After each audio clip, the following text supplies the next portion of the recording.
significant changes. This is building on everything we've learned from all of these flight tests to make a vehicle that we're looking to mass produce. Starting with the Starship upper stage, which is going to look pretty similar on the outside, but it's getting pretty much a complete overhaul under the hood. We're getting major design changes to its propulsion system that's going to accommodate that new version of Raptor, which puts out higher thrust. We're also getting an energy storage upgrades, tons of avionics changes, a lot of things that will enable longer duration missions. One notable thing you'll start seeing on the outside are these new docking adapters, which we'll use when we bring two Starships together for propellant transfer. That's a core capability of Starship that we're going to demonstrate next year.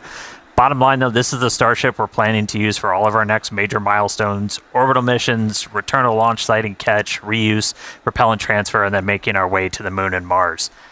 Now, Super Heavy, we've shown some of this off, some of this hardware already coming out of the factory. It has upgrades like this, a redesigned fuel transfer tube. That thing's roughly the same size as the first stage of a Falcon 9 rocket. That channels all that cryogenic fuel down to Super Heavy's 33 engines. We made it bigger. It's basically a rocket inside of our rocket that gives us a faster, more reliable flip and simultaneous engine startup. New booster also going to have an integrated hot stage, a lot more vent area, and it's designed to be fully reusable. Pressure from those engine plumes gets vented out, mostly offset just by the pressure in the fuel tank. That is the top of the fuel tank. And then we add a non-structural layer of steel on the top that helps take all the heating. It's mapped to where all the high heating goes. Grid fins also getting a big change, going from 4 down to 3. They're 50% larger, though, much higher strength. They're also going to get used for vehicle lift and catch.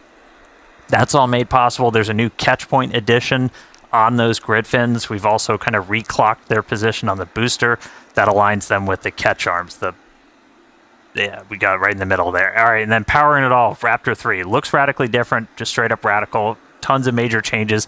It's coming in higher thrust, dramatic reduction in parts, tons of control mechanisms moved inside. Our McGregor teams built some additional stands like this one, which essentially is the bottom of a Super Heavy booster. Lets us do gimbal or steering tests, so that's been really exciting to see. We've also been getting vacuum versions of Raptor 3 into test.